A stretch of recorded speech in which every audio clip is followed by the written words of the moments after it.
This is Amaya. She's one of a kind in the corporate world. With exceptional leadership abilities, an inspiration who leads by example, a professional who always delivers success. How can you become like Amaya? Transform yourself with the life-changing world-class London Metropolitan MBA from ESOFT. Kingston University UK undergrad to PhD degrees now at ESOFT. This is Adith. He is one of a kind in the corporate world. With exceptional leadership abilities, an inspiration who leads by example, a professional who always delivers success. How can you become like Adith? Transform yourself with the life-changing world-class London Metropolitan MBA from ESOFT.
පෙරමග තනනා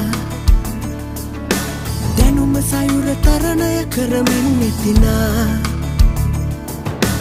තාක්ෂණයේ මෙහෙවර බලගන්වා රටට දැයට නවලොවක් විවර කරනා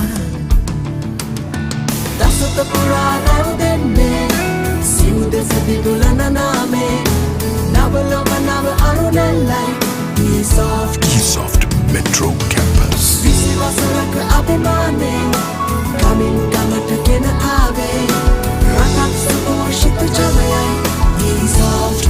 Entrusting information technology across the nation for 20 years of excellence. ESOFT Metro Campus.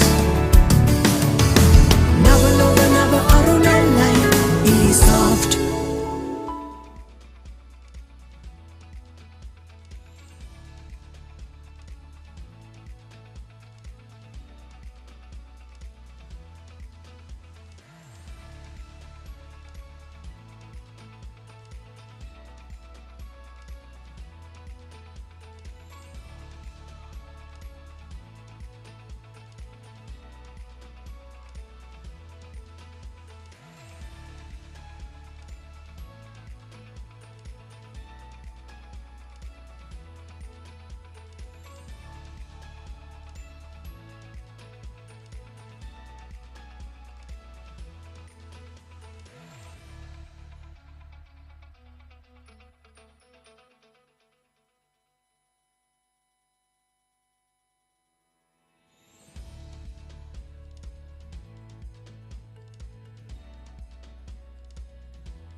This is Amaya.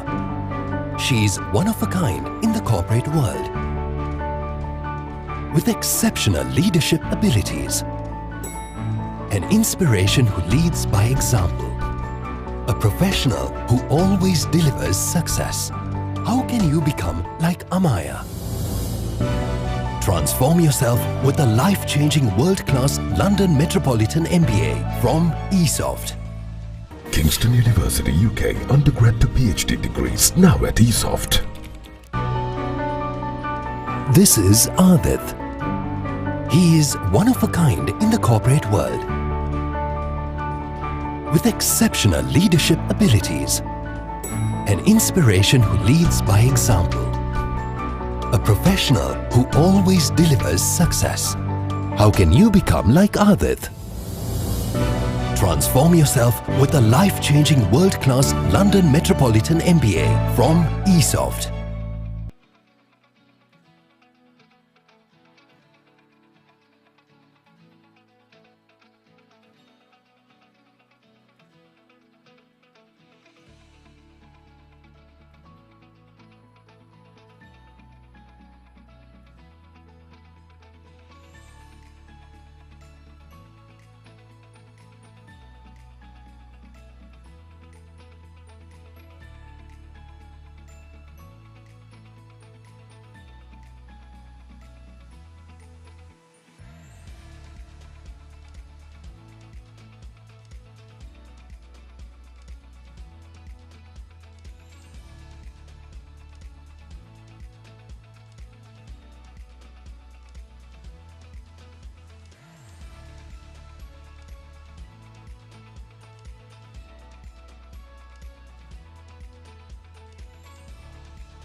A very good morning.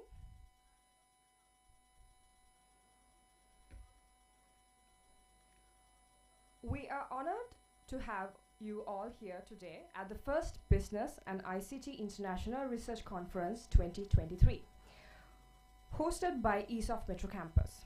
To commence this auspicious occasion, we would like to invite our dignitaries to the head table. Your presence adds tremendous value to this gathering. Dr. Dayan Rajpaksha, Chairman and Managing Director of the ESOFT Group of Companies. Professor Julie Hall, Deputy Vice Chancellor, Academic of London Metropolitan University. Dr. Dilina Herath, Academic Dean, School of Business, Conference Chair, BIIRC, ESOFT Metro Campus. Professor Christoph Kalandis, Dean of Guildhall School of Business and Law, London Metropolitan University. Dr. Wendy Bloisey, Head of Academic Partnerships and Short Courses, London Metropolitan University. Mr. Amila Bandara, Chief Operating Officer, Business Development, ESOFT Metro Campus. Dr. Tilak Chandima, Academic Dean, School of Computing, ESOFT Metro Campus. Professor Hazel Messenger, Course Leader for MBA and MBA Global, London Metropolitan University. Professor Bal Wardi, Director of the Center for Communications Technology Research Group, London Metropolitan University. Dr. Sandra Fernando, Senior Lecturer in Computing at the School of Computing and Digital Media, London Metropolitan University. Mr. Tebul Ginige, Head of School of Computing, Research and Development, ESOFT Metro Campus. Ms. Sachini Nagahawatta, Deputy General Manager, ESOFT Metro Campus, Colombo. Mr. Zakir Salim, Deputy Center Manager, Lecturer, Biomedical Engineering, ESOFT Metro Campus, Colombo. Ms. Roshini Sempakutiarachi, Head of Compliance. Dr. Rajita De Silva, Senior Student Counselor, University of Colombo. Dr. Tesara Jawardana, Department of Industrial Management, University of Moratuwa.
Next, we will witness the lighting of the traditional oil lamp.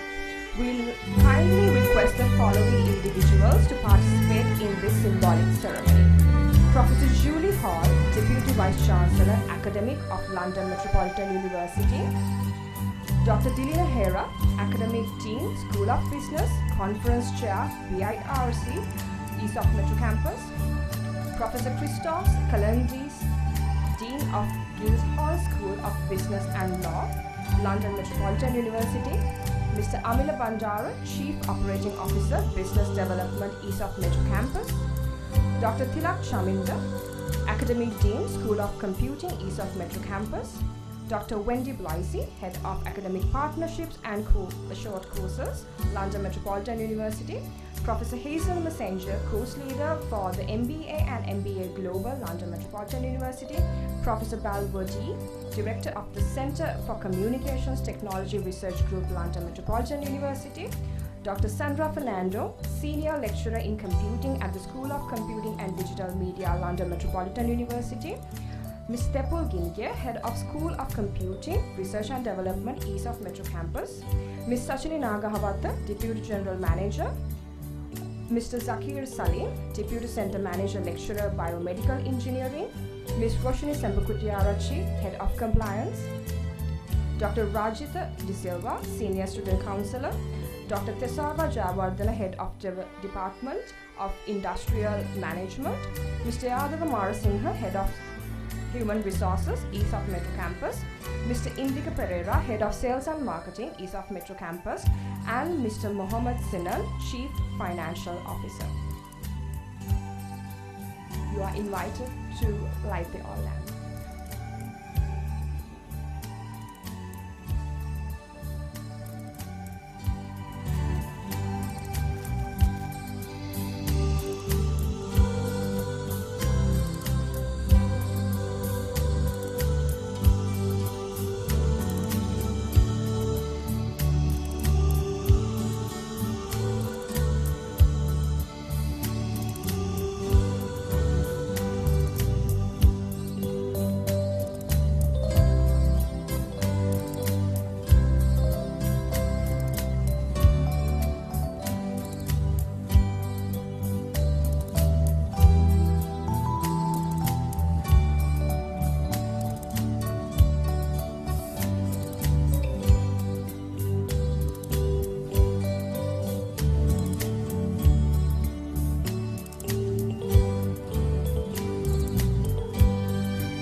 Ladies and gentlemen, please rise for the national anthem as we pay tribute to our great nation.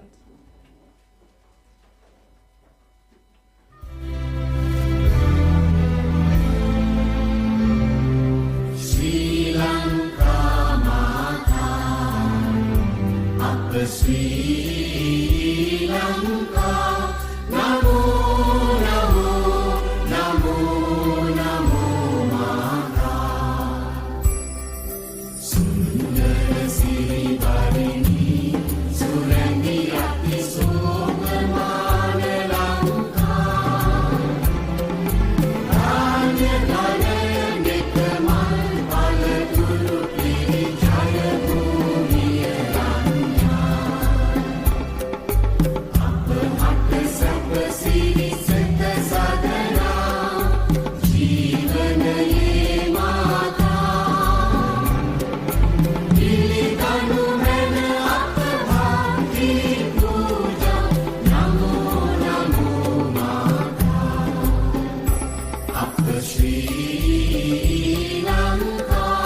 Thank you.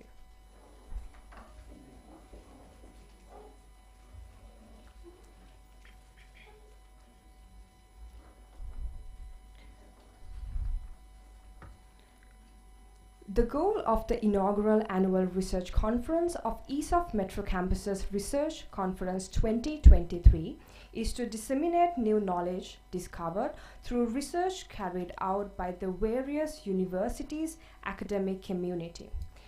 BIIRC researchers from around the world can share their research experiences with a larger audience at the BIIRC. Additionally, in a highly uncertain climate, the conference will inspire researchers to look at local, regional, and global trends in their research areas while establishing connections between many disciplines. The conference will be held every year to emphasize the value of research as a component of academic education and to engage young scholars in research at an early point of their careers. This conference would enable both local and international researchers the opportunity to share their research and expertise on computer science, business management, or tourism and hospitality in management.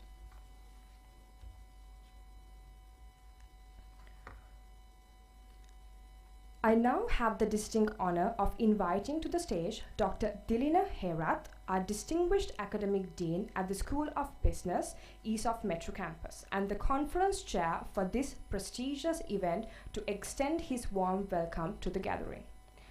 Dr. Dilina Herath is a lecturer with cross-discipline lecturing experience of teaching ICT as well as management subjects. He is a graduate of the University of Colombo and pursued an MBA in marketing at Charles Sturt University before obtaining his PhD in knowledge management at the University of Newport. In addition to functioning as the Dean of ESOFT Metro Campus, he is also attached to the Faculty of Graduate Studies at University of Colombo and teaches a number of subjects while also acting as a research supervisor of masters as well as PhD students representing disciplines ranging from ICT to development studies. Over to you, Doctor.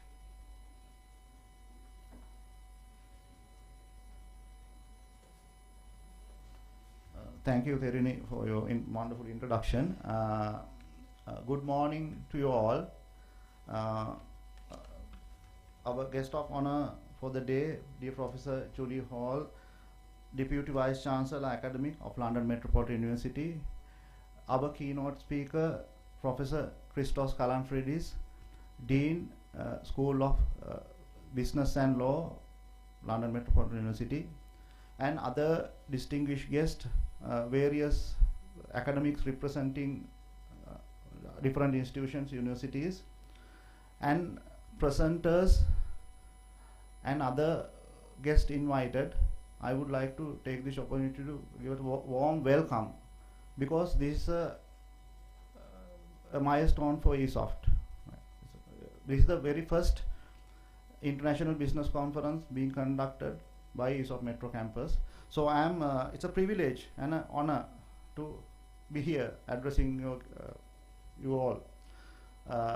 Being the biggest tertiary education, privately owned tertiary education provider in Sri Lanka, we produce a lot of students with research acumen, but this is the first time we got to have this kind of a conference. So I would especially like to thank the contingents from London Metropolitan University for the big support they have given us in arranging this and contributing with different from the keynote speech to other. There would be other wonderful insight would be given from that side.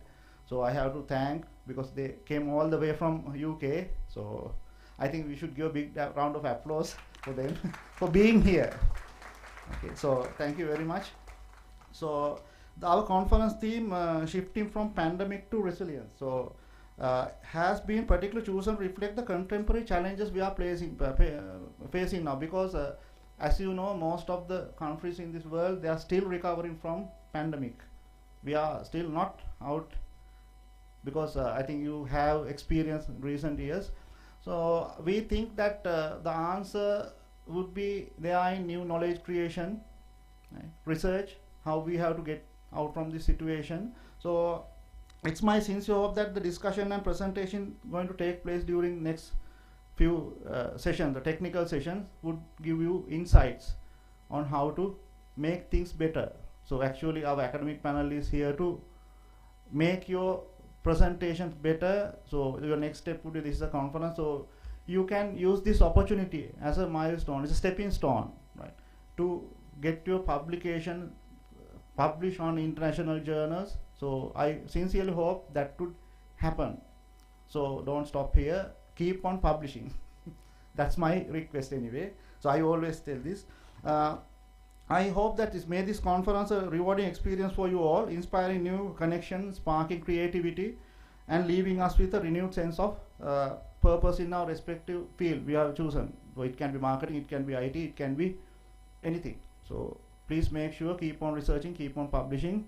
So this is how world is going to develop, right?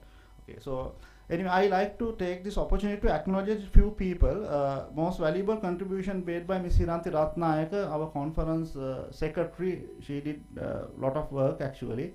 I am the conference chair, but you know, normally secretaries do the legwork, what you call. So I have to appreciate that. Then Dr. Tilak Shaminda, our Dean of IT faculty, computing faculty. So I would like to thank you, Dr. Tilak, and Mr. Tipul Genige, Head of Computing School and Head of Research and Development, and the organizing committee, and all the presenters here. Otherwise, if you are not here, there wouldn't be a conference actually. So I would like to thank you all. So we hope that things will go well and you will get your comments, right? So let's look forward to a great conference. Thank you very much.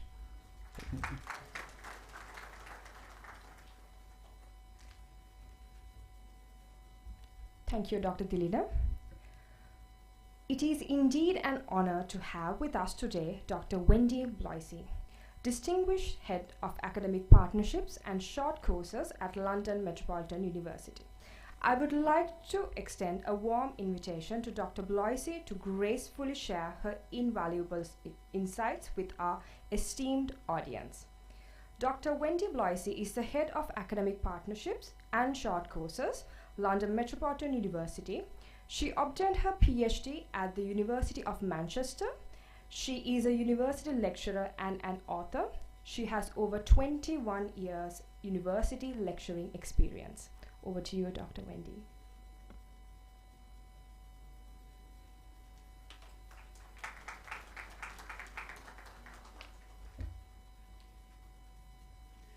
Aibawan Wanakin. That's it. That's all I can say. Okay. Thank you. Thank you so much for inviting me to speak at your conference. And it's a great honour to be here. So what I'm going to talk to you about is what we have been doing at the university and how you can actually help us move forward with some research that both myself and my colleague Hazel are doing. So I don't know if you can see the screen, but I'm actually going to look at or talk about how we as a university can actually promote diversity and inclusion amongst our partners. So I'm going to need your help to be able to do that. And also, as you are managers and leaders and you are going to go out into the world, how can we actually promote inclusive leadership so everybody is actually welcome here? Right, let me see if I can get this to work.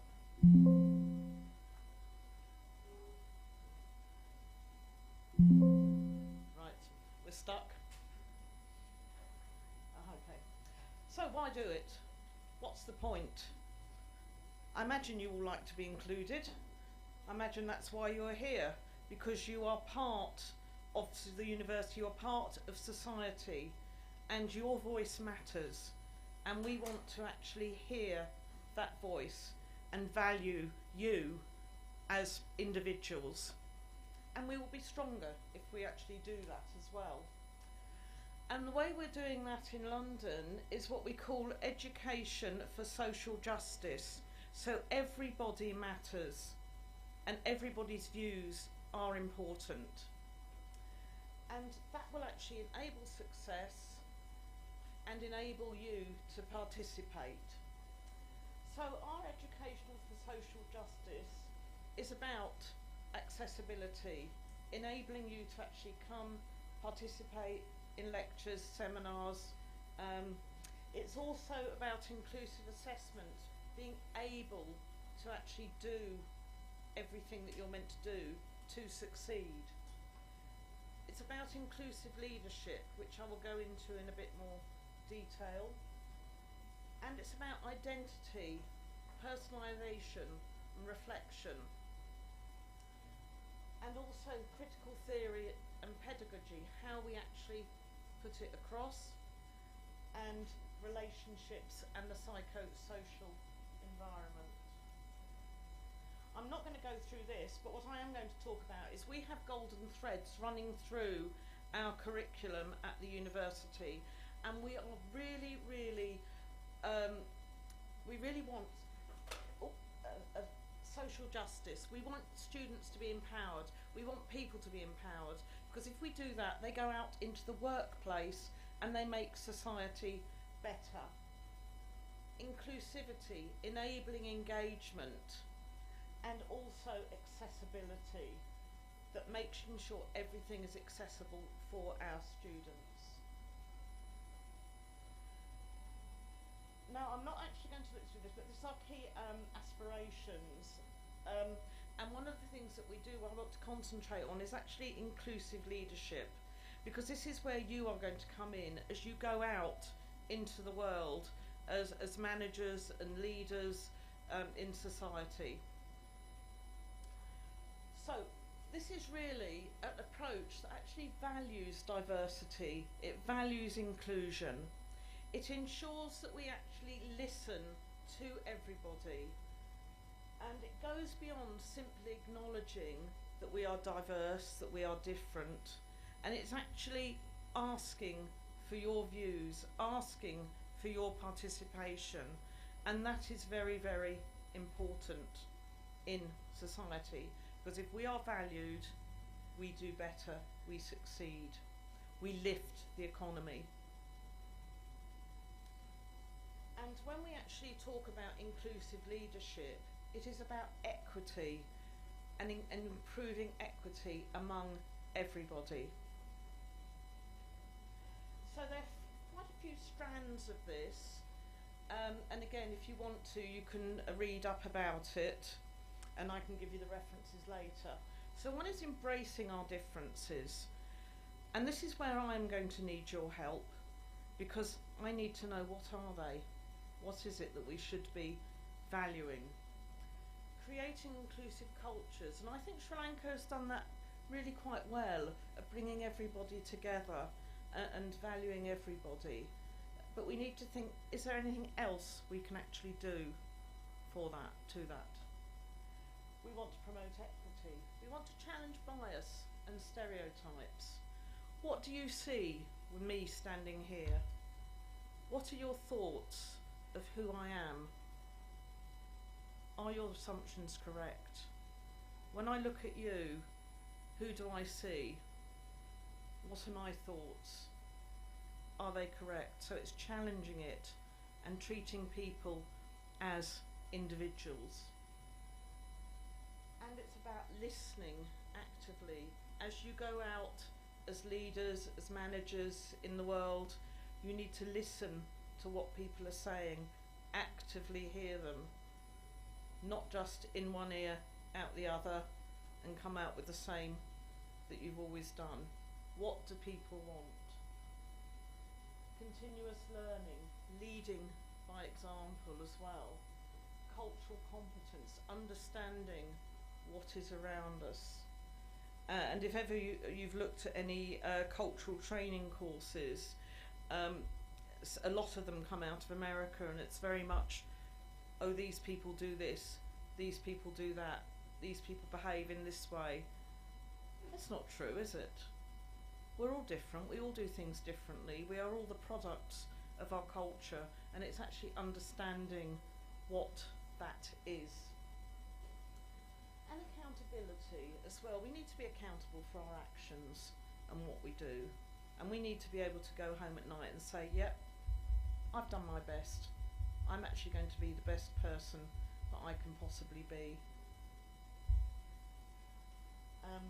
And as also, of course, we will have conflicts, so we need to understand conflict resolution, and I know that you've been doing that as part of your course, looking at conflict, looking at culture, looking at competence, but it's bringing it all together to make it a whole. And we need to be collaborative in our decision-making process as well. So, as I've said, what does this mean? Who are you? Who are we? Who are us? And you've probably got your views on that. But think about, who are you? What do you want? How can we make society a better place through our leadership and our management? How can we have a discussion? As you probably know, London Metropolitan University is in London. It's a very diverse community. A lot of people come to London from different countries, different cultures, different religions, different colour, look. How do we ask the question about who you are and what you want? Because that's what we need to know. We need to know how we ask the questions in the UK, but we also need to know, as you are part of London Metropolitan University, how we ask the questions here. And I think this is what we are going to be asking throughout the year. How do we have a debate? We have an idea how we have it in London. We don't always get it right, but I think we definitely need your help in how we can have that discussion here without offending people. So what we want to do is, when we talk about education for social justice, when we talk about inclusivity, when we talk about how we can be inclusive leaders, managers, we need to have a conversation with each other to work out how are we going to do it. How can we ask questions? How can we include you? How do we not exclude people? Okay, so has anybody got any questions that they would like to ask me, about anyone, about our culture? Oh, you're quiet. Ask me a question, Dylan.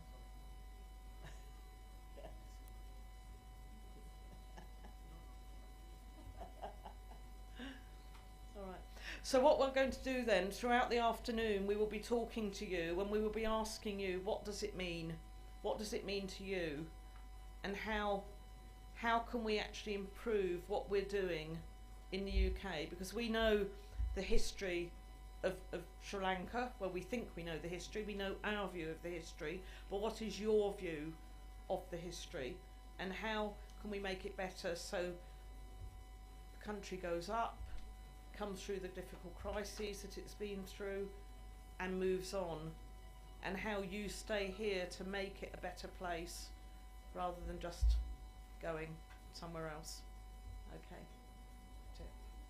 Thank you.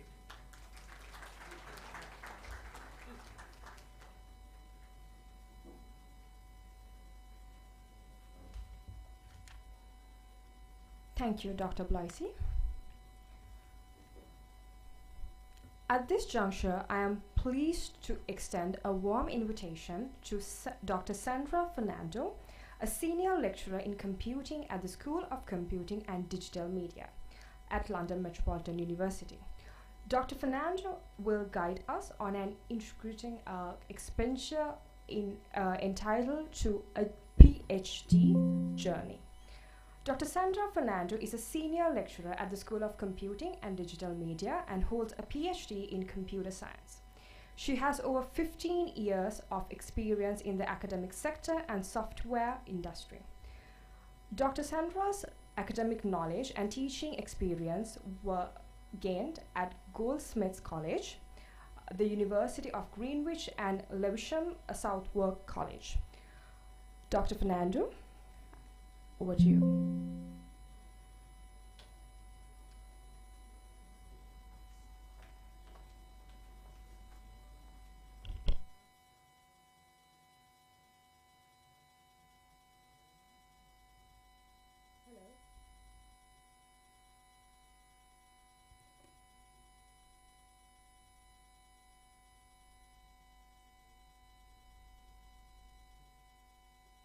Hello? Hello? Is it on?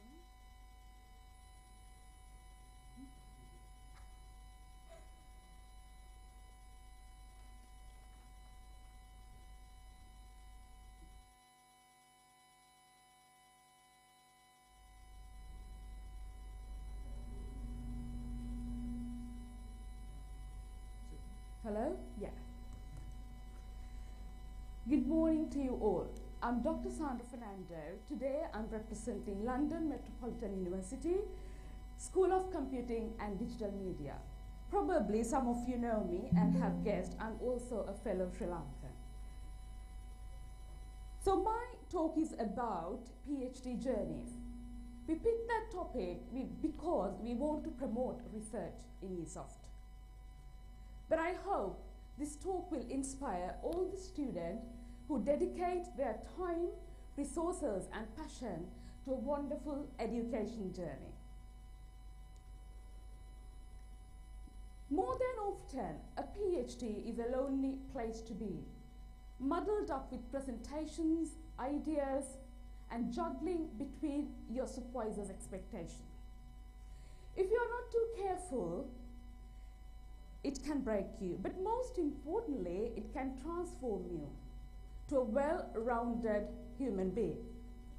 It can cultivate attributes such as reflectivity, creativity, and many more. So, with your achievements comes responsibilities. So one of my questions to you today is, as you complete your PhD journeys or your education journeys, what would you give back to the world? How could you add meaning or value to someone else's life?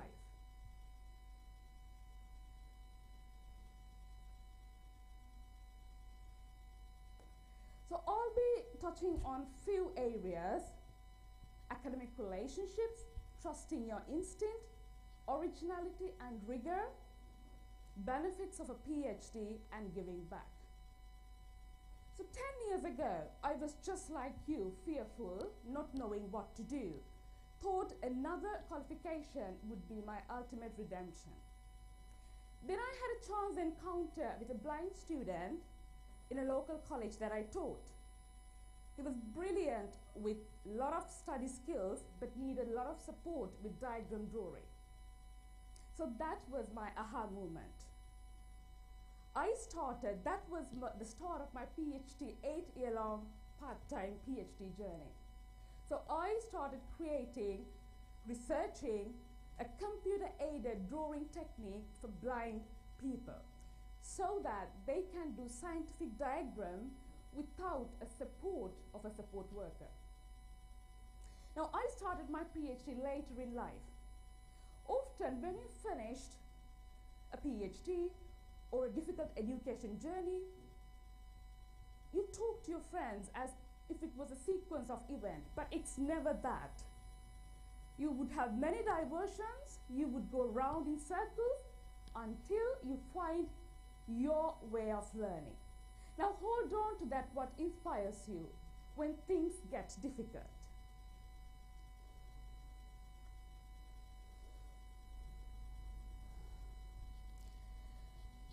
So PhDs are like walking in the forest.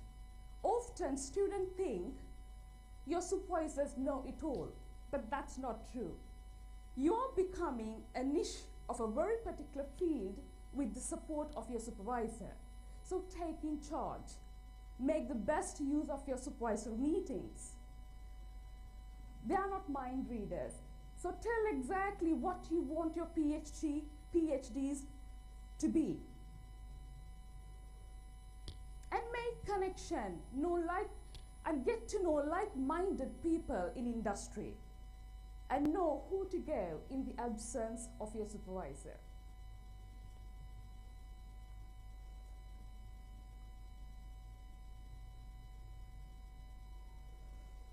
My PhD is a life-transforming experience. During my PhD, I met wonderful people, professors, doctors, readers, technicians. They went over and above to help me to complete my PhD journey.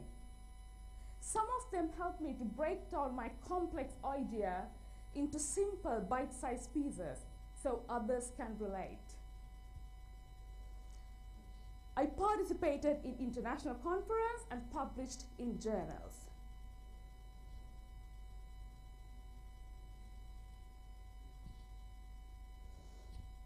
As some of you know, doing a PhD is a lonely place to be. But you have your academic support services, seminars, lectures that you get to meet like-minded individuals. Listening to them By listening to them, I improved my self-confidence and resilience. It made me realize I am not measured by how hard I fall, but how I put myself back together. So I believed in myself more and more, my originality and rigor of my work. Therefore, I defended my thesis with greater depth.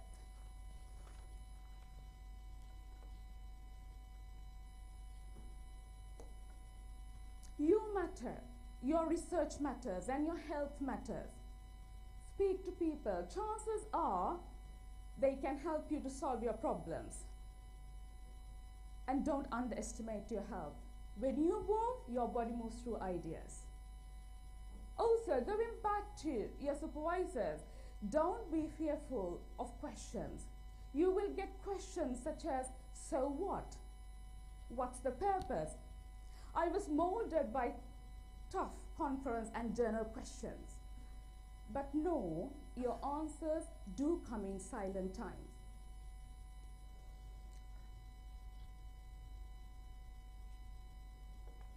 So people publish work all the time. Don't be fearful of protecting your little work. Collaborate, work together so people get to know who you are. Make networks. So these would be the people or the networks that would give you postdoc opportunities. Now the best ideas comes in random time. Keep a mental or digital note of it. And you learn by writing. Seek support. Don't expect it to be easy. And collaborate with like-minded individuals.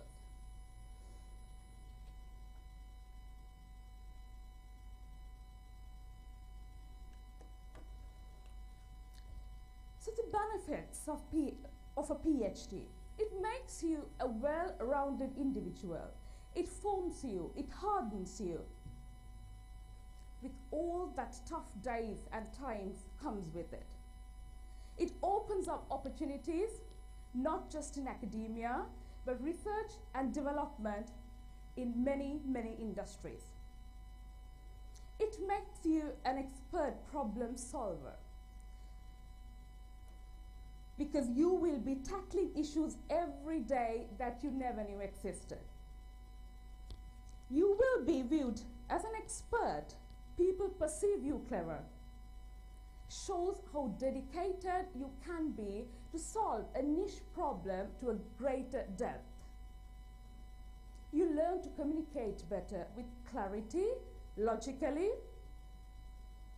and make your point across.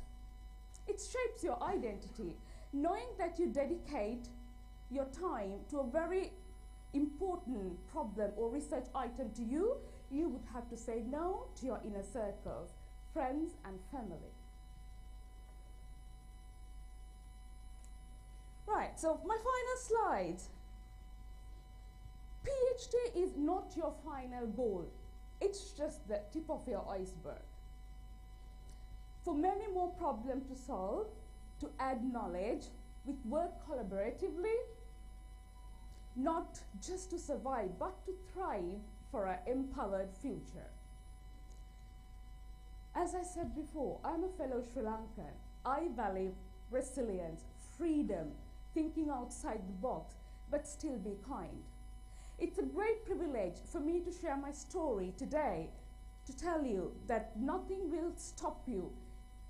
Nothing can stop you if you don't give up. Doesn't matter where you're from, what your originality, accent, or anything else. Remember, we all have a story, a spirit within us that can be sparked. With your achievements comes responsibilities. So I'm pleased to say that I'm an academic at London Met, adding value and meaning to diverse range of students all over the world. But not only that, involved in projects such as giving back to London City and doing research on disability assistive technologies, to a wonderful education experience. So I'm going to remind my first question to you. As you finish your education journey or your future PhDs, what would you give back to the world? How would you add value or meaning to someone else's life? Thank you.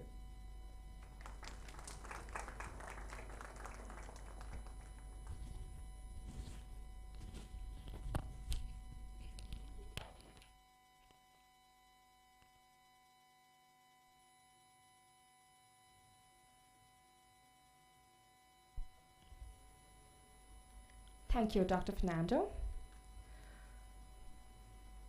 It is our distinct honor to have in our presence today Professor Hazel Messenger, a highly esteemed figure who serves as the course leader for the MBA and MBA Global at London Metropolitan University.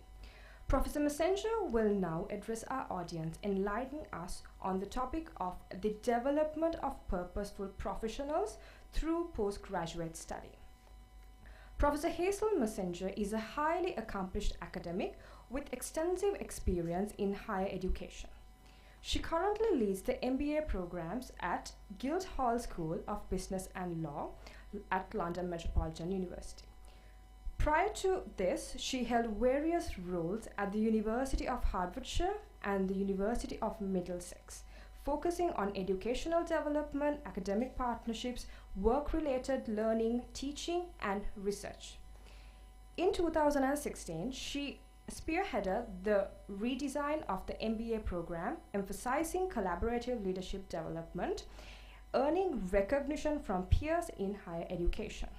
This program has gained international popularity and positively impacted graduates in countries like Sri Lanka and Nepal. Currently, Professor Messenger is working on an MBA Global tailored to specific local needs through an overseas partnership. Her teaching excellence led to a university teaching fellowship in 2016, and she is highly regarded by students, having been nominated 7 times as the Lecturer of the Year. As a doctoral supervisor, she specialized in leadership development, organizational analysis, and qualitative research approaches with 6 successful completions. Professor Messenger, over to you.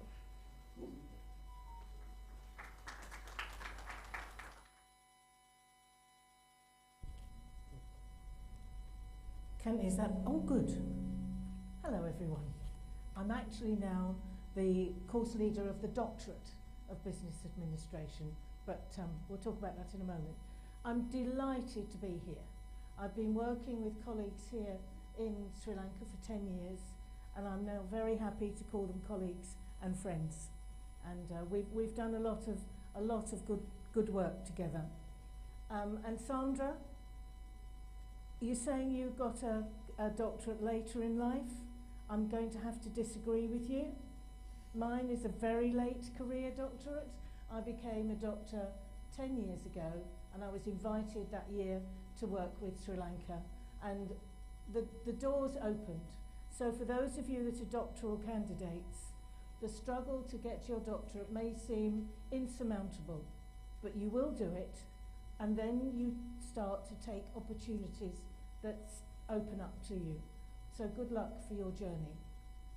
Today I'm going to talk to those of you who are my colleagues who work in postgraduate education, those of you who are studying as postgraduates, and business leaders who have postgraduates amongst their staff team, because I'm very keen that we develop purposeful professionals. So following on from Wendy, following on from Sandra, these conversations that we're having today are about us deciding what we want. Last year, when I was here, I spent the usual days at graduation at BMICH. You'll see me there with Dr. Dilliner, Professor Bal, Nishan, Dr. Diane in the background. We shall be there on Tuesday. But I also go to Peta Market. Okay, I really like Peta Market. I know I'm not supposed to, some of you say, but it is fascinating. And to walk round, because there aren't many tourists from the West there. It's local, isn't it? And as I walked down It was around First Cross Street. There was a guy there selling yardsticks, the type of measuring sticks that you use for measuring textiles, okay, or sometimes men's suits, you know, parts of the body. But they were all broken, and, sorry Hiranthy, there you go. He had bundled them up, and I assume he was selling them for something like firewood. My daughter, who is a textile designer, was cross with me because I didn't buy them, because she said it said a message. And the message was to do with the change in practice from measuring something with a piece of wood to probably using digital technology. And the measuring sticks had become redundant. It's a metaphor for how we are conceiving of life today, because if I hear one more mention of AI as if it's going to be the answer to everything, I will get very cross and stamp my foot, because it's not. The answer is within us. Whatever technologies are introduced, it is the human being that is still needed to become thoughtful, value-based, professional, purposeful, to bring about effective development for the whole of humanity and our environment, because we as human beings are only part of this community that we're involved in. So Emily, my daughter, was concerned. She wanted me to bring back those sticks. I have to say, when I go to PETA on Sunday, if it's open, I will look for him and see if he's still there selling, and I will give him a good price as well. But she would like to use it in her work. So, is this not working?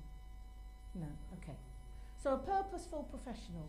Whilst I'm talking, those of you who are teaching, think about how you construct your courses, how you're teaching, working with students. Those of you who are working, think about yourself. How what I might be saying might be relevant to you or to the people that you are responsible for. And I'm glad I've got a mic because I can turn around and look at what I've said now. So those of us who are purposeful professionals aim to be whole people. We have an integrated set of values and actions and thoughts and relationships that don't mean that we're separate. We are reaching out to others in a way that takes all of us into whatever we are doing. We continue to learn. We expect to make a contribution. We support the development of others. We have relationships, and we tolerate uncertainty. I describe it like standing on a wobble board. You don't need to come down with a decision all the time, but you need to be able to consider what the opportunities might be. Take it on, Hiranthy. Okay, so if I want to develop my DBA candidates as purposeful professionals, I know that they all want to make a significant contribution to environments and societies and organisations. They don't come to study just to make money. They've got something else going on inside them, and it's my job to try and tap into that energy and help to channel it in particular directions. They want to make the course to make a difference to their lives. They also, if they're being taught, might want to make a career change. So we need to listen and hear where they are wanting to go. They want to develop a mature, integrated identity, continue learning and developing, but it won't happen in isolation as to them as an individual. It's collaborative, it's social, it involves others. And somewhere in the course, when they start, we say it's an English expression, I don't know if you've heard of it, betwixt and between, neither one thing nor another. Like the beach when the tide is going in and out. There's a space, we call it a liminality. A liminal space is neither this identity nor that one. And whilst our candidates in postgraduate education are on their course, then we can tap into that uncertainty that neither pre the course as a professional nor actually finished and graduated, but there's somewhere in between.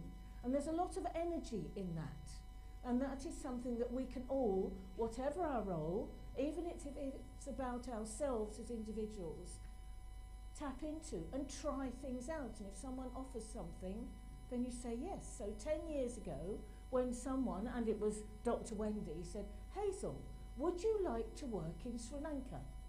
I don't take very long to say yes. But it has been these 10 years since, with my colleague Dr. Dilliner, that we've got through uncertainties and moved on and developed hugely, both as ourselves. I've learnt so much from working here. You have no idea. Well, maybe you have a little. Okay, so if we are wanting to develop purposeful professionals, then we are wanting to develop people's identities. And identity development is difficult. If you want to change yourself, it's difficult. And it requires energy and support. And our job as professional educators is to support people in developing as integrated professionals and allowing them to do it within a safe place. The students that we work with need time for that development. They need opportunities. They need times to try things out. We often talk about identity play. So how do we as professionals allow our students to play with trying out new identities? You might see it when they give a presentation, but they stand there, you know, sort of rigid, as if in the spotlight, and you want people to relax and enjoy conveying ideas and so on. But that is a skill, it's acting, and we have to be able to support that. Okay, so there are some concepts that we can use, and I'd like to invite my colleagues here at ESOFT to work with me on developing a body of knowledge about how we work with our professionals. Dr. Manjula, I'm looking at you here, so that we can see how our students that we have on postgraduate courses are able to join together knowledge of themselves and action into an integrated identity. Now, there are two main concepts here. One comes from America, and it's called self-authorship, which is about having that integrated identity. One comes from the UK, which is about becoming a critical person. They're very similar, but both of them acknowledge that it's hard, and that the person who is joining these three sets of abilities together needs the support, but also the challenge to grow. So it's about determination, persistence, an ability to learn, to tolerate uncertainty, to be able to work with others, to try something out which is new, and that is a critical energy. And the business schools have been asked for several years not just to develop courses that teach knowledge, but to develop people that are going to go out and make a difference. As business educators, that's our job. So our job is not just to stand up and talk about marketing or finance or whatever else, wonderful subjects that they are, but actually connect those subjects with individuals and with what the world is requiring, so that we as educators and our students as individuals develop whole people that can go out and make a difference. So the knowledge available, self-awareness and opportunities for action are all important. So how do we as business educators help develop those three things in our candidates? We can tell them things, we can ask them to read things, we ask them to self-reflect, but this should be deep rather than shallow, but we should be able to then ask our students to take action. How might they take action? On our MBA program here with ESOFT, there is a module that asks the students to take action and to collaborate on taking action, as we would in the workplace, rather than as an individual. So I think this may well be the final slide. A useful conceptual area talks about a course being an identity workspace. developed by the Petrigliaris at a business school in France called INSEAD, and it talks about a holding environment. Now, those of you who are parents are creating a holding environment for your children, particularly when they're younger, all the time. You are giving them that safe space, but you're also saying, try this, try it. I'll hold you if it's something like riding a bicycle. Try this food, it won't kill you, it's a different taste. And you're saying, it's okay, you know, just try it out. There was a British psychologist, Donald Winnicott, he developed that idea to do with children's development, and it's been adopted in many different subject areas. It's a great idea because that's our job as educators, to create that safe space. Go on, try it out. You know, I'll support you, but we can also help our students do that to each other because it doesn't happen in isolation.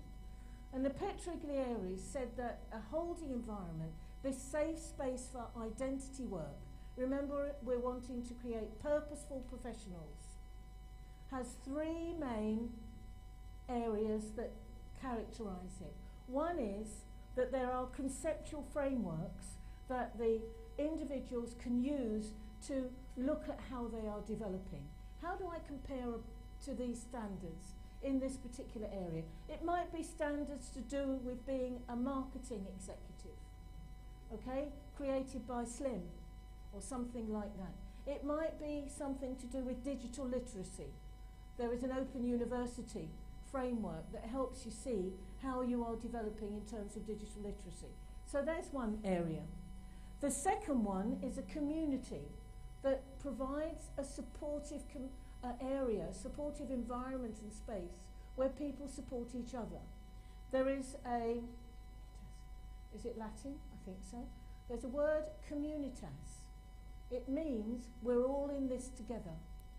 So it's a bit like linking arms and saying, not just one person, but all of us. We're all trying to achieve something, and we will support each other and give praise to each other when someone's doing well and support them when they're not doing so well. So conceptual frameworks that help people know how they're developing and they can reflect against. A spirit of community on a course with people in it together, or in the workplace. If you're the manager, do your team feel that they're in this together and supporting each other and not in competition? And the final one, rites of passage that mark something has begun and mark that something has ended. We have done that. I've learnt that so much whilst I've been here in Sri Lanka in the last 10 years. When we mark the start of the conference with the lighting of the oil lamp, it's saying, here we are as researchers. Today I've got an identity as a researcher. If we're wanting to create purposeful professionals, how do we mark people's changing identities? How do we celebrate them? Is that my last slide, Terenthy? Yes. So, to finish, I'm delighted to be able to talk with you here today at ESOFT. I've been in your rooms quite a number of times. I've learned a lot from working in an environment where community and looking out for each other is valued. I've learned from working with the students that you have and my co-professionals here. And I really believe that we can, all of us, develop purposeful, value-based professionals by helping people integrate these three areas and not seeing knowledge and self-knowledge and action as separate, but something that is always part of a whole. Thank you very much.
coming back for a few moments.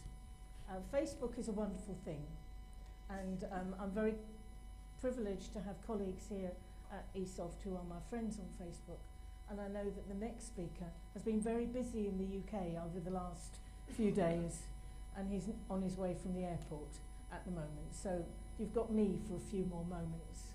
Dr. Dilliner has asked. Has anyone got any comments or questions they'd like to ask about the idea of creating an identity workspace for purposeful professionals? Maybe one of you would like to talk about your own journey in terms of being impactful and how you try and join together the thoughts that you have.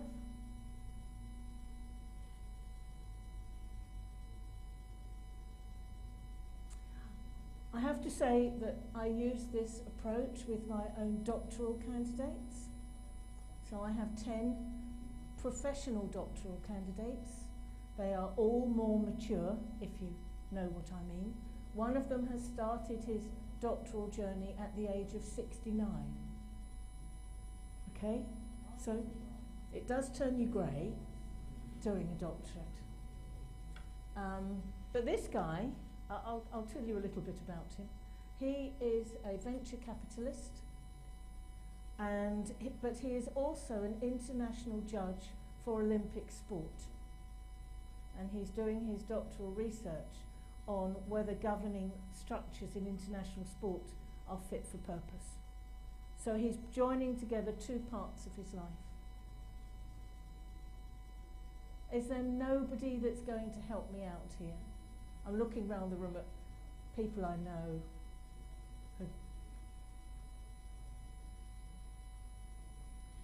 Yes, Sandra, come up. Oh, you can ask me a question, or you can come up and do a double act. Oh, ask Sandra questions as well.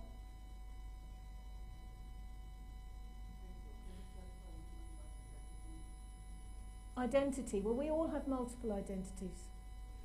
And their researchers back in the 80s talked about future possible selves, in that you think you have an identity as an educator or as a parent and so on, but there are always other identities that you might have in the future.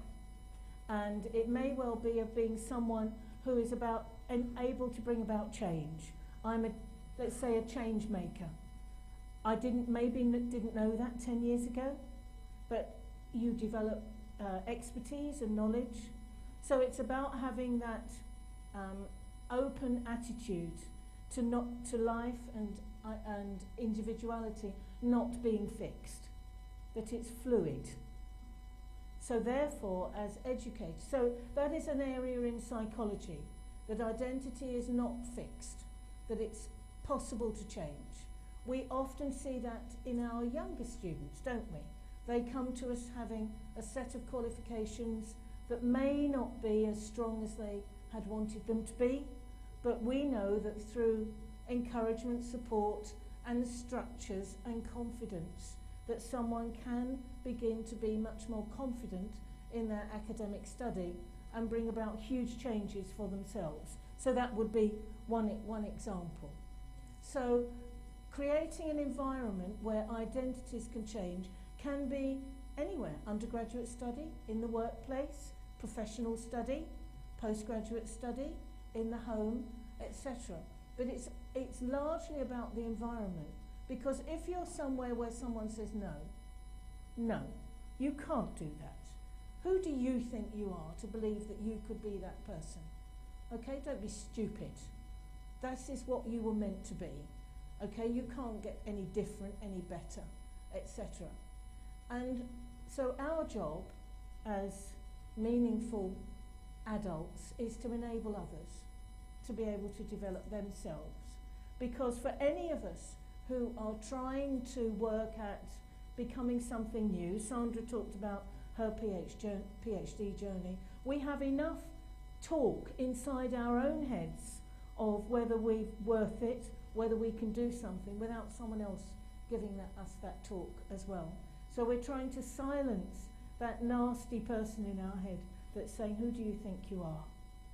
Who do you think you are to get a doctorate? So I started my doctoral journey,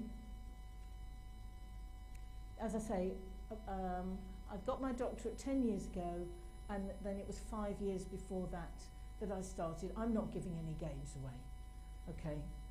You can just guess, all right? You can just guess with me. But I had to work on, who on earth, Hazel, do you think you are? And over the years, it was a community of people, self-belief, family, reading, making connections, being able to put my ideas into practice, and then since to put them into practice in places like this with colleagues that have helped me develop a new identity. I wish I could tell my mum and dad. They would be so amazed. Okay? So, but they're part of my environment because they're still there, aren't they? Always. My dad would have been 109 yesterday, but there we go. So, Dr. Dilliner, am I still talking here? Do you want me to tell any more stories?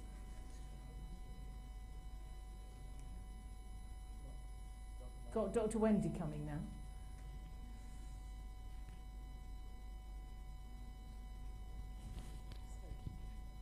I think as well, Hazel and I are quite used to doing sort of little shows together, aren't we? But I think as well, what Hazel was talking about is actually like imposter syndrome. Do you have the right to actually be here? And as Michelle Obama actually said, yes you do, and you need to take a seat at the table. Because if you don't take a seat at the table, you cannot then be involved in making decisions. So it's really important, which is why I was talking about diversity and inclusion, because you do have a right to be there. You do have a right to actually be heard and be part of the community. Because if you don't take that seat, how are you going to influence people? So through a professional doctorate that I lead, I am aiming to create scholarly practitioners. People who are in the workplace, but who are in practice, but also have a body of scholarship through knowledge and research that they can use to influence their practice. It requires a great deal, and Sandra mentioned this, reflexivity. Trying to decide why it is you make the decision to do what you do. And if you are creating knowledge through research, like all of you are, how does that then influence the decisions that are going to be made? And you can see, when you have a bunch of candidates in front of you, you can see their eyes sort of changing as they realise. You almost hear the cogs whirring. But think of yourselves as scholarly practitioners. I can see Dr. Dyer. Scholarly practitioners, and good luck to all of you.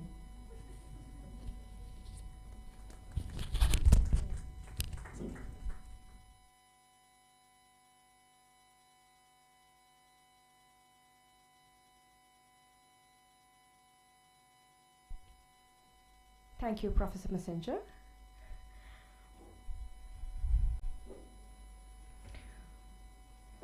We are deeply honored to have Dr. Dayan Rajapaksa, the esteemed Chairman and Group Managing Director of ESOFT Group of Companies.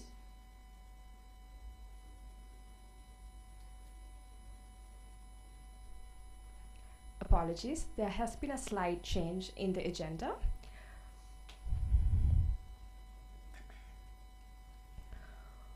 We are especially delighted to have Professor Christopher Kalentestis, Dean of Guildhall School of Business and Law at London Metropolitan University, as our keynote speaker. His address promises to be enlightening and inspiring. Professor Christos Kalentestis is Dean of London Metropolitan University's Guildhall School of Business and Law. Is an academic luminary in innovation and entrepreneurship. His research spanning institutions and entrepreneurships in rural settings such as Greece, UK, Russia, and Ukraine now indicates policy-driven university tech commercialization. With a stellar record of €6 million in secured research funding from prestigious sources like the EU, UK regional agencies, and the British Council, his impact is distinctive. As the former editor of the European Journal of Innovation Management and a board member for esteemed journals like the Journal of Small Business Management and the Journal of Business and Entrepreneurship, he is a prominent academic influencer. Professor Kalentadi's leadership extends globally, from serving as the country vice president for UK for the European Council for Small Business and Entrepreneurship to contributes in the Chartered Association of Business Schools 3-Stream Committee. His international affiliations are highlighted by visiting positions in Greece, China, the UK, and the US, enriching his diverse academic perspectives. His dedication to entrepreneurship and innovation cements his status as a prominent figure in the field. Professor, over to you.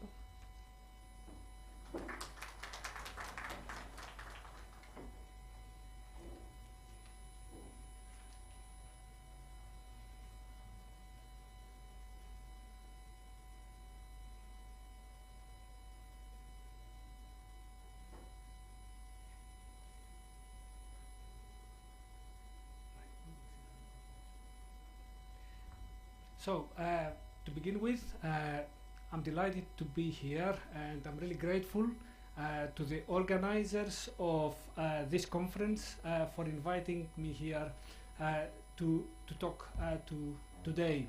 So, my colleagues talked very much about people and about study. I will talk about the organization that sits around it.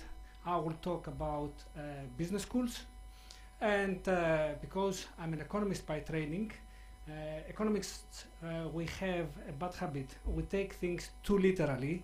I will talk specifically about business schools in a post-pandemic context.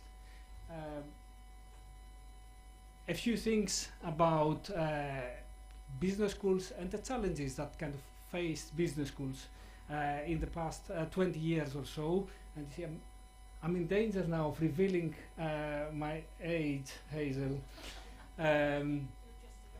Yes.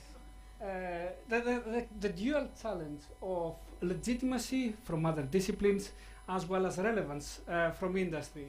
And a couple of points there that illustrate that kind of how the whole business community is particularly harsh in itself in viewing the quality of the research that is taking place there. And in 2008 we had a big financial crisis, and the question was, to what extent do business schools produce actually professionals who will not only lead performance, but they will have the ethical standards that are required to avoid challenges like that in the future. And we moved on. The UN Sustainable Development Goals offer business schools a context around which to organize curricula. And then in the UK context we had Brexit. Then we had the pandemic. We had, as a result of that, supply chain disruption. We had the war in Europe. We had an economic downturn. So it has been a very challenging time for business schools in the past 5 years or so. And how will the pandemic influence the direction of travel of business schools? How will it affect the business of business schools? What do we do in business schools? And I'm talking there about juncture as kind of quite an important point, where different types of time come together. You have external events, you have changes within the organization, and also you have individual lived time that shapes the decision-making process. And talking about the new business of business schools, I will talk very briefly about 4 aspects, about the mode of delivery, which is what has been discussed the most. I will talk about the business model, business education itself, and lastly about the people who work within business schools. And actually this will help bring together some of the points that were made by my colleagues previously. So the mode of delivery, we had the pre-COVID era where we had the profound distinction between on-site and online delivery, and this area has been celebrated as one of the greatest success stories of the pandemic period, the ability, the agility of business schools to convert the education that they provided from on-site to online and adapt assessment accordingly. And after the pandemic, the discussion has been very much moving from on-site versus online to hybrid delivery. And how can we organize hybrid delivery in a way that meets the needs of students, recognizing that we have very different groups of students in business schools, but also the constraints imposed by regulators. And what are the implications of the introduction of hybrid or the choice of hybrid in terms of business model for business schools? The prevailing business model in business schools has been very much relying on international student recruitment and efficient delivery in order to provide a full service business school, essentially from undergraduate, postgraduate, doctorate, professional education. The pandemic has demonstrated the risks and the fragility of this business model for business schools because of the constraints that is imposed in terms of the ability of students to travel.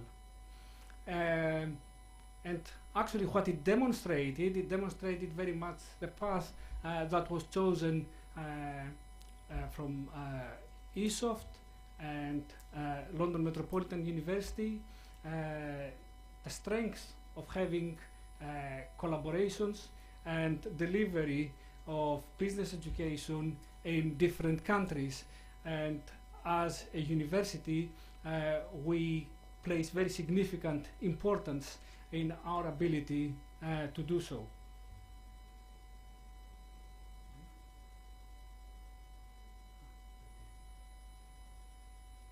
So the choice of mode of delivery influences the business model and also the full service. What is the purpose of full service business school during the post-pandemic era? What is the meaning of it? How has it changed in this new era that we find ourselves? And really important, how is the space, the physical space of a business school going to be utilized in this new era that we find ourselves in?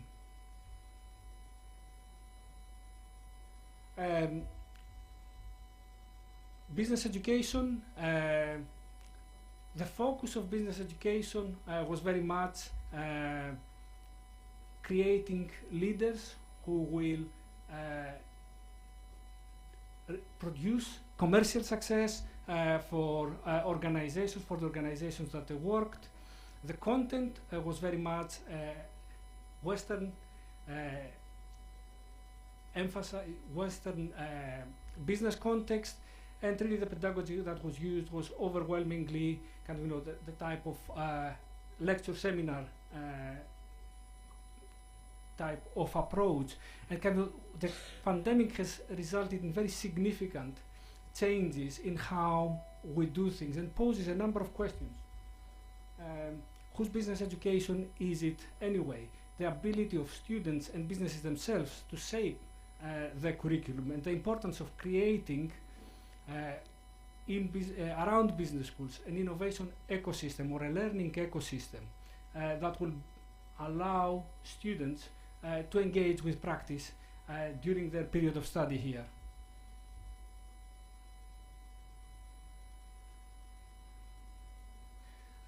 Placing increasing emphasis on criticality and inclusivity as the purpose of business education, broadening the content of business education, making it more diverse, and also including more critical pedagogies in business education, bringing more authentic education, experiential learning, and so on. And the last aspect, the people who work in the business schools. We had the Association for the Advancement of Collegiate Schools of Business, which is one of the three big business school accreditation bodies, has a very interesting divide between the types of academics who work in business schools. And it's quite interesting to look at the choice of words. You have scholarly academics, and you have instructional practitioners, people who have conventional academic careers coming from research with a more refined title, and people who come from industry. The choice of words indicate the values that are attached to the different types of academics working in business schools. And this is the dimension that is probably going to be the slowest one to change, because it takes a significant amount of time to change, to develop new academics for business schools. So who are the academics that we want during the post-pandemic era? What are the demographic characteristics? Do we want our academics to reflect the demographics of the students that we have in business schools? And what are the skill sets that are needed by academics in this new era, especially as the business education is changing, the mode of delivery is changing? And what is the shape that academic life and academic careers will take in this new world of post-pandemic business education? How will the changes in the purpose, in the content, in the pedagogy will be reflected in what we are looking for from academics, how we reward them, how we want them to shape their careers? So a few final thoughts from me in terms of the business school sector, a sector that has been stirred by the pandemic but not shaken, that has realized that the business model that underpins it is fragile and needs careful reconsideration. Digitalization, which has been celebrated as the big success story, offers the potential for greatest challenges for business education because of it offers scope for big winners, particularly in the advanced market economies in the UK, United States. But it has also demonstrated that radical change is possible. The question is, what is the direction of travel that each business school would like to pursue? And this is a kaleidoscope, something that I really like, essentially demonstrating the wealth of choices that are available at any given time in taking forward business education and business schools. Thank you very much.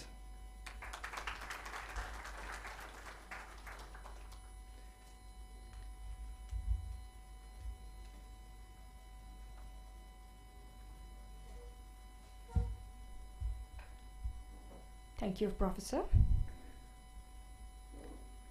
We are deeply honored to have Dr. Dayan Rajapaksa, the esteemed Chairman and Group Managing Director of ESOFT Group of Companies, as our chief guest for this occasion. Dr. Rajapaksa will now impart his profound wisdom and valuable insights to enrich this gathering. Dr. Dayan Rajapaksa is the founder of the ESOFT Group, including ESOFT Metro Campus. He serves as the Chairman and Managing Director of the group while actively participating in academic lectures for various programs like MBA, MSc, BCS, and BIT. He initially pursued a medical degree at the University of Colombo after attending Malyadeva College in Kurunegala. Dr. Rajapaksa's early interest in IT led him to complete the BCS professional qualification before his medical studies. He also holds a postgraduate diploma in advanced software engineering, an MBA, and an honorary fellowship from UK universities. Currently, he is pursuing a PhD in bioinformation technology.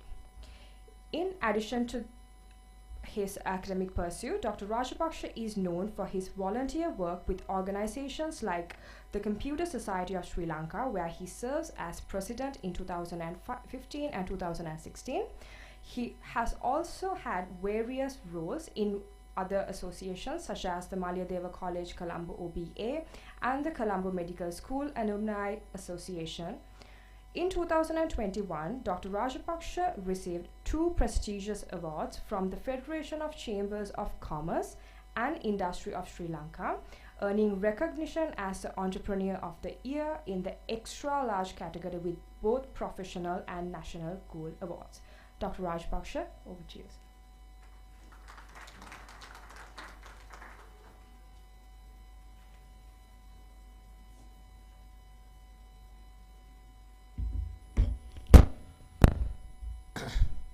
Good afternoon, Professor. Still morning. Professor Christos Kanantredis, our keynote speaker. Professor Julie Hall, Deputy Vice Chancellor of London Metropolitan University.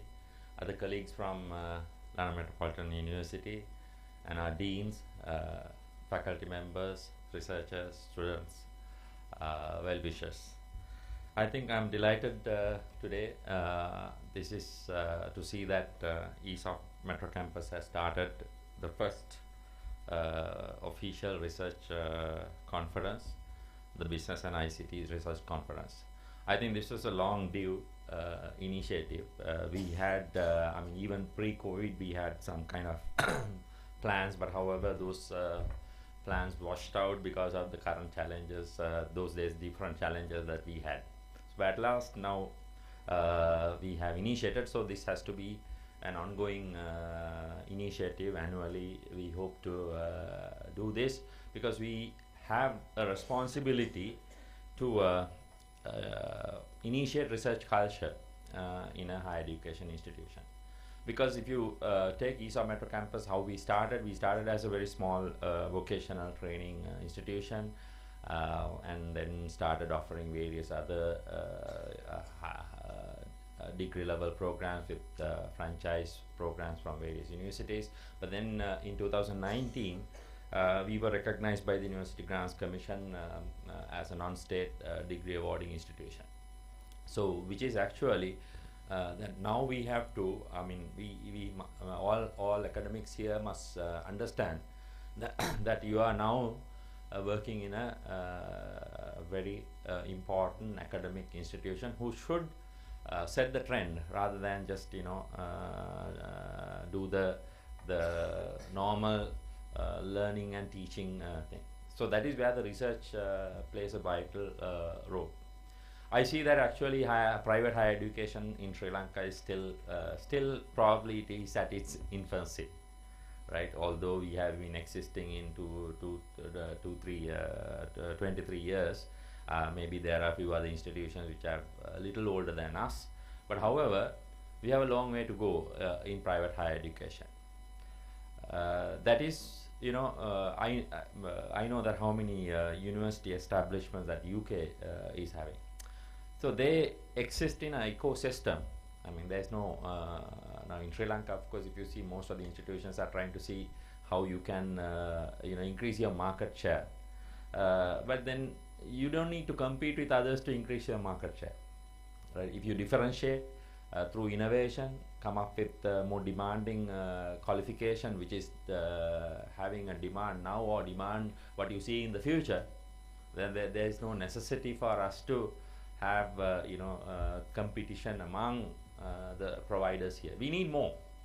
My opinion is actually we need some international brands to come and set up universities in Sri Lanka. So why not London Metropolitan University to look at that one? Because already because now that is becoming a trend. Now recently one of the Australian brand is here, which is Edith Cowan University in its brand name. I know London Metropolitan University is here without via ESOFT. But then for us to take this education, real transnational education to a different level, I think a few international brands should come. Then probably it will change the landscape of higher education here. I think probably I'm not holding these responsibilities what was told in my profile right now, but I have different responsibilities right now. It's the outdated one. I was checking my secretary why that the updated profile was not shared, which I checked and verified a few days back. Because currently I'm heading the I'm the president of non-state higher education institutions of Sri Lanka. We have 24 private universities here. So we are actually in a different mission to change the landscape of higher education. That's why I believe that my current responsibility is much more bigger than even running ESOFT. Because I want to actually look at how we can give more opportunities for both academics as well as students to give a better learning experience. So when it comes to research, I think I'm not a great researcher because currently my entrepreneurial role is much bigger than the role of academics. So therefore, hardly finding the time for research is the biggest issue. But I love innovation. So at least I try to. I love innovation which can be commercialized, which can be converted into the monetary value. So therefore, I think actually even the academic research should go to that level, because then in Sri Lanka we probably will be very far from getting any funding from state or anything for research right now. Even for the national universities, they are struggling to give the adequate budgets for even to cover up the recurrent costs. So therefore research funding will be very difficult. But however, we can be innovative. So if we can come up with something which can go into a commercial world, that will be able to strengthen the research funds. For that to happen, actually this has to go with a good momentum for a couple of years. I believe that where the real monetary or commercialization aspects will be is that when there is multidisciplinary research, right? Because if you and which can solve common problems with simple solutions.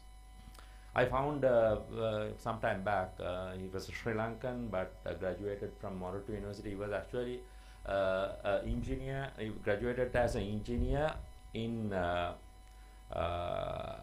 textile or chemical engineering. But then later he was the patent holder for balloon angioplasty, which was actually the treatment method that was used before stenting. Right now, balloon angioplasty is not used right now. But however, balloon angioplasty would have been used to treat thousands of people with coronary heart disease. So see how that engineer thought about a medical intervention and brought research. So this is actually where idea can come from anybody, right? But if you work together, different ideas, different disciplines can work together to go into that one.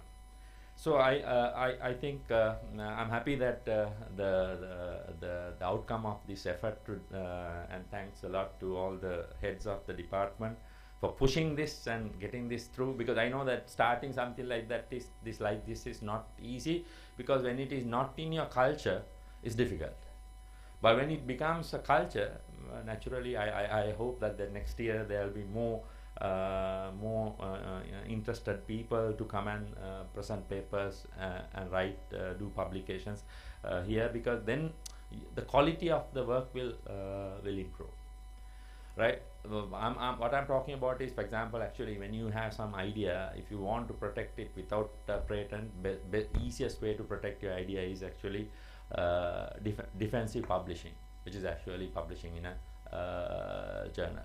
Because patenting will go a long way, and I don't know how hard it will be to obtain a patent in Sri Lanka. I believe that it will be very, very hard in Sri Lanka, because I have been trying to get my trademarks registered. Some of them have taken even 6 years to get a trademark registered. By that time, my company and the brand which I started also has probably vanished from the market by the time I get the trademark. So that is how our systems work. So therefore, I don't know how the patenting process will work here in Sri Lanka. But however, I think we can have our own way of protecting ideas and creating this research culture. So I like to wish all the people who successfully had publications in this version of our research publication. Well done and congratulations. Hope to see improved work in the future. And finally, I would like to, I'm really tired because of about 20 hours traveling from last afternoon, yesterday.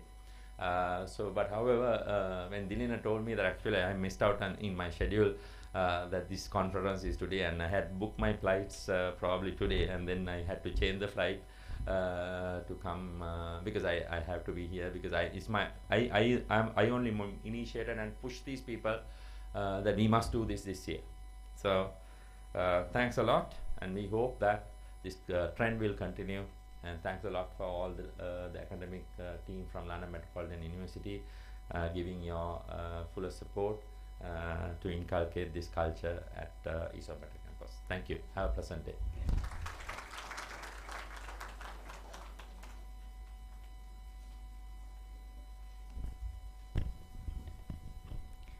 Thank you, Dr. Dayan. We have now reached a significant moment as we prepare to release the conference proceedings, representing the accumulation of the extensive research and knowledge shared during this event. To mark this occasion, I have the distinct honor of inviting distinguished individuals to join us. Our chief guest, Dr. Dayan Rajapaksha, Conference Chair, Dr. Dilina Herath, Academic Dean of School of Computing, Dr. Tilak Chaminda, Guest of Honor, Professor Julie Hall, and our keynote speaker, Professor Christos Kalentidis.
It is now our distinct privilege to extend our sincere appreciation to a few exceptional individuals who have made a significant contribution to the success of this event.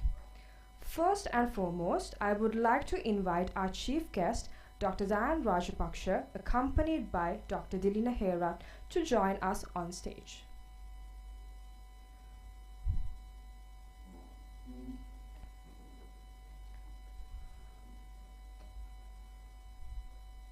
Following that, I would kindly request the presence of the following esteemed guests who have played pivotal roles in our event's success, to join us in receiving a token of appreciation as a gesture of our gratitude.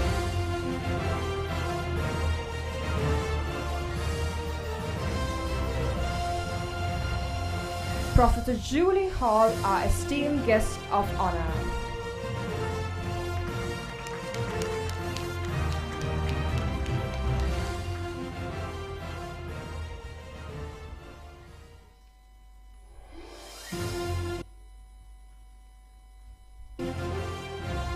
Professor Christos Kalenteridis, our distinguished keynote speaker.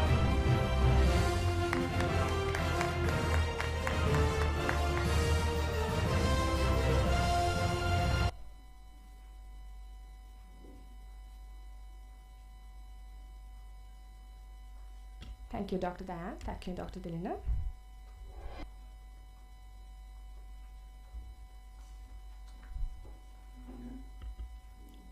To bring this remarkable event to a close, we have received a special moment.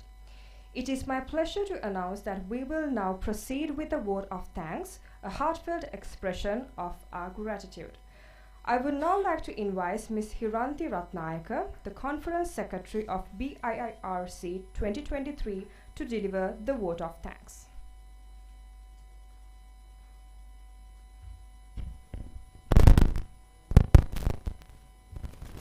Distinguished guests, presenters, participants, colleagues, ladies and gentlemen, I'm deeply honored and privileged to extend my heartfelt vote of thanks on this auspicious occasion on behalf of BIIRC 2023 Conference Committee. First and foremost, I would like to express my profound gratitude to our chief guest, Dr. Diane Rajapaksa, for gracing the inaugural ceremony of the first Business and ICT International Research Conference 2023, organized by ESOFT Metro Campus. Thank you very much for your presence, sir. Our esteemed conference chair, Dr. Dilna Herath, has been driving force behind this successful event. Sir, your dedication, tireless effort, and exceptional leadership have been nothing short of remarkable. Thank you very much, sir. I'm also delighted to extend my appreciation to our guest of honor, Professor Julie Hall. Thank you, ma'am, for gracing us with your presence at this inaugural ceremony. And we have had the privilege of listening to our keynote speaker, Professor Christos Kalenteridis, whose insightful address on the implications of the recent pandemic on business schools has been truly enlightening. Thank you, Professor, for sharing your invaluable knowledge with us. Further, my gratitude extends to all our speakers, including Dr. Wendy Blasey, Professor Hazel Messenger, and Dr. Sandra Fernando, for imparting their wisdom to our presenters as well as the participants. And I acknowledge the diligent effort of our reviewers, conference committee, and School of IT staff led by Dr. Tilak Taminder for their rigorous evaluation of submitted papers, ensuring the high quality and relevance of the research presented at this conference. Further, my deepest appreciation also goes to our session chairs, co-chairs, panelists, and presenters whose thought-provoking presentations have enriched our understanding of the dynamic landscape of business and ICT. A special thank goes to Ms. Sashini Nagahavatha, Mr. Yadav Marasinghe, and Mr. Zakir Salim for their invaluable support in ensuring the success of this research conference. Moreover, I extend my gratitude to the marketing team led by Mr. Indaka Pereira, the IT team led by Mr. Sajitha Pramoda, and the admin team led by Mr. Chalitha Tenuka and Mr. Harsha Ravindra. Also, all the dedicated staff members who have tirelessly contributed to making this conference a reality. Your unwavering dedication behind the scene has not gone unnoticed, and the success of this event is a testament to your commitment. I'm also deeply appreciative of Ms. Tharuni Karavardhana for graciously accepting the invitation to host this inauguration ceremony. Last, but certainly not least, I extend my heartfelt thanks to all the attendees for active engagement, networking, and collaboration over the past few days. Your enthusiasm and passion for research have been truly inspiring. As we conclude this conference inauguration, let us remember that our journey is world of business and ICT research continues. The knowledge shared and connections made here will pave the way for further discoveries and innovation in our fields. That is not an end, but a new beginning in research and innovation. Once again, thank you all for being part of this momentous occasion. Thank you.